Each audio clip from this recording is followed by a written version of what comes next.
ఇక్కడ ఒక్క దేవి ప్రసాద్ గారు ఆంజనేయ సభ అందరూ వెనక్కి వెళ్ళిపోవాలి, అందరూ వెనక్కి వెళ్ళిపోవాలి.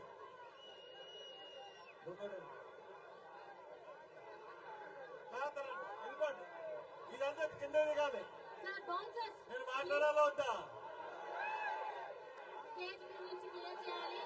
స్టేజ్ మీద అందరూ, స్టేజ్ మీద అందరూ, స్టేజ్ మీద అందరూ, స్టేజ్ మీద అందరూ, స్టేజ్ మీద నిల్చున్న వాళ్ళందరూ, స్టేజ్ మీద నిల్చున్న వాళ్ళందరూ, స్టేజ్ మీద నిల్చున్న వాళ్ళందరూ, స్టేజ్ మీద నిల్చున్న వాళ్ళందరూ, స్టేజ్ మీద నిల్చున్న వాళ్ళందరూ, స్టేజ్ మీద నిల్చున్న వాళ్ళందరూ ప్లీజ్ దయచేసి రెండు చేతులతో మొక్కుతున్నాం. మీరందరూ అందరూ ఉంటారు, బాబు అందరూ ఉంటారు. బాబు అందరూ ప్లీజ్ ప్లీజ్ ప్లీజ్ ఏమనుకోకండి, ప్లీజ్ అందరూ దిగిపోండి, ప్లీజ్ ప్లీజ్ అందరు దిగండి, దయచేసి అందరు దిగిపోవాలి. నేను మాట్లాడాలంటే అందరు దిగిపోవాలి బాబు, ప్లీజ్ ప్లీజ్ మీరు అందరు దిగండి. సార్ కింద ఫోటో దిగొచ్చు, దయచేసి మీరు కిందకి దిగండి ప్లీజ్. జై భీమ్, జై భీమ్. కిందకి రండి బాజీ, తమిళ బాజీ. మన మీటింగ్ కి అంబేద్కర్ గారి మునిమనవుడు యశ్వంతరావు గారు అంబేద్కర్ గారు వచ్చారు. వివేక్ వెంకటస్వామి గారి కొడుకు హైదరాబాద్ లో బ్రహ్మాండమైన మీటింగ్ పెట్టి మనల్ని అభినందించడానికి ఇక్కడికి వచ్చాడు. ఈ రోజున హైదరాబాద్ మీటింగ్ ని సక్సెస్ గా నిర్వహించిన నాగరాజు గారు వచ్చారు. వీళ్ళు ముగ్గురితో మాట్లాడించాం. క్రమశిక్షణతో ఉంటే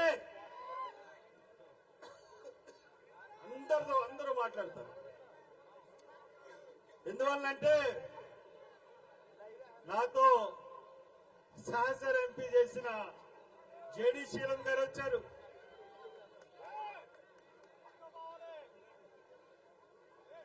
మాజీ మంత్రి గొల్లపల్లి సూర్యారావు గారు వచ్చారు.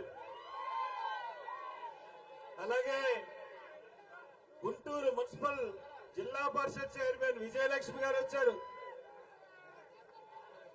జడా శ్రావణ్ కుమార్ గారు మనం రోజు టీవీలో చూస్తూ ఉంటాం.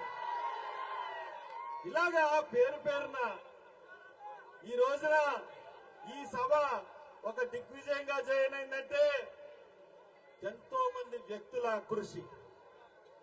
దేవి ప్రసాద్ గారి ఆధ్వర్యంలో అన్నవరం కిషోర్ మన టీం, అమ్మాయి పేరు మల్లేశ్వరి, విశాఖపట్నంలో ఒకే ఒక వీడియో చేసింది. మరి ఎంత ఆర్గనైజింగ్ చేసిందండి.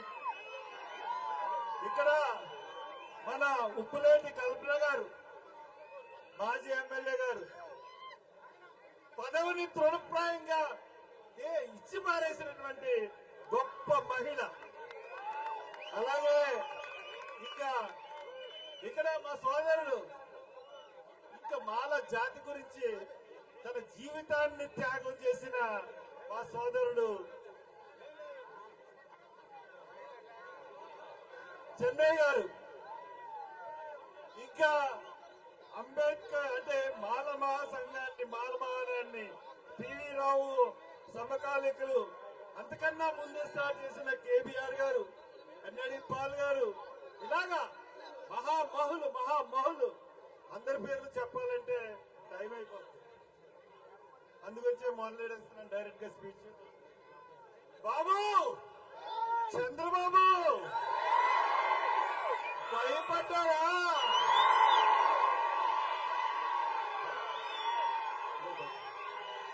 భయపడక మా జనాలందరినీ వదిలే, మాది లక్షలాది మంది జనం ఇంకా బయట ఉన్నారు, బయట వదిలే. ఇది మాలల సత్తా, మాలల సత్తా గుంటూరు రోజు పెడుతున్నాం. మానవ సత్తా ఈ గుంటూరు నడిబొడ్డులో చూపెడుతుంది. ఇది మానవ గుండె ధైర్యం. ఎన్నిసార్లు మోసం చేస్తావు మమ్మల్ని, ఎన్నిసార్లు మోసం చేస్తావు. ఈ రోజున రాష్ట్రంలోనున్న అన్ని పార్టీలు మాకు వ్యతిరేకంగా కుట్రలు పన్ని మాకు ఒక్క పార్టీ అన్నా సపోర్టింగ్ గా నిలబడిందే ఈ రోజు. అయినా మాకు మేమే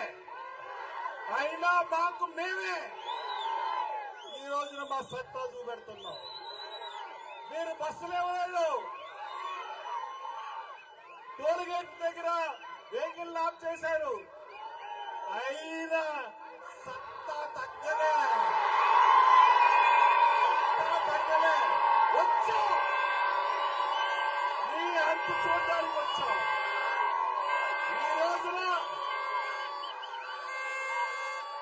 ఈ రోజున ఒక కుట్రపూరితమైన తీర్పు ఈ రోజున సుప్రీంకోర్టు వెలువరించింది. ఎవరు కుట్ర చేశారో మనందరికీ తెలుసు. ఆ కుట్ర పూర్తిమైన తీర్పు నుంచి ఇది భారతదేశంలో ఉన్న మాదిగలందరూ, ఒక్క ఆంధ్రప్రదేశ్ తెలంగాణ ఉన్న మాదిగలు తప్పితే భారతదేశంలో ఉన్న మాదిగలందరూ కూడా ఈ తీర్పుకు వ్యతిరేకమే. బీజేపీలో ఉన్న మాదిగ ఎంపీలు ఈ తీర్పుకి ఏమన్నా ఫేవర్ గా ఉన్నారా? అందరూ ఉత్తర భారతం అంతా ఈ తీర్పుకు వ్యతిరేకమే. ఇక్కడ రెండు రాష్ట్రాల్లో ఈ తీర్పుని సగం మంది బలపరుస్తూ ఉంటుంటే బీజేపీ గాని తెలుగుదేశం గాని వాళ్ళ మాదిగల ఓట్లని తమ ఓటు బ్యాంకుగా మార్చుకోవడానికి ఒక కుట్ర అంతే తప్పితే దీంట్లో రాజకీయ ప్రయోజనం లేదు. నేను చెప్తున్నాను, ఒక్క మాట చెప్తున్నాను మీకు, మీ అందరికీ ఒక మాట చెప్తున్నాను. భారతదేశంలో అన్నిటికన్నా గొప్ప ఎవరు? అన్నిటికన్నా సుప్రీం ఎవరు? నేను అడుగుతున్నాను, who is the supreme in the India? కాన్స్టిట్యూషనా? సుప్రీం కోర్టా? పార్లమెంటా?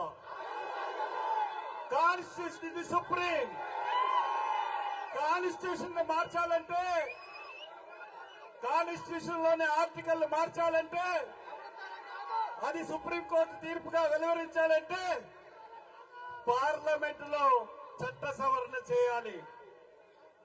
మనకి బాబాసాహెబ్ కల్పించిన హక్కు ఏంటంటే రాజ్యాంగంలో 341వ అధికరణలో ఈ మాలల్ని తీసివేయడానికి గాని కలపడానికి గాని ఎవరికి హక్కు లేదు. ఒక పార్లమెంట్ కే హక్కు ఉంది. అది కూడా పార్లమెంట్ లో ఉన్నటువంటి 3/4 మెజారిటీ ఉంటేనే ఇది హక్కు ఉందంటే దాని ప్రకారమే ఇంత ముందు తీర్పిచ్చారు. మరి దేన్ని ఆధారంగా చేసుకుని ఆ తీర్పును కొట్టేసి మొన్న ఆగస్టు 1వ తారీఖున తీర్పు ఇవ్వడం జరిగింది. సుప్రీంకోర్టు ఎందుకు ఇచ్చింది తీర్పు? పార్లమెంట్ చట్ట సవరణ చేయలేదే.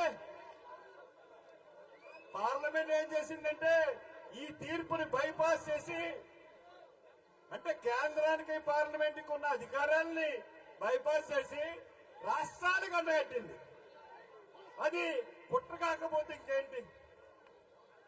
ఇది నేను అడుగుతా ఉన్నాను, నేను ఎంపీలను అడుగుతా ఉన్నాను ఈ స్టేజ్ మీద నుంచి, పార్లమెంట్ లో ఉన్న ఎంపీలందరినీ అడుగుతున్నాను.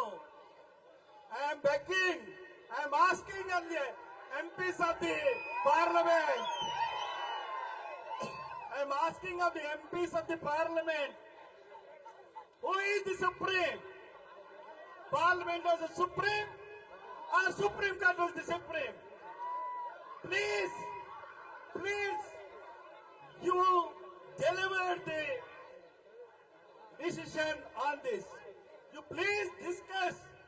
If 341 amended, then only the Supreme Court verdict authorized.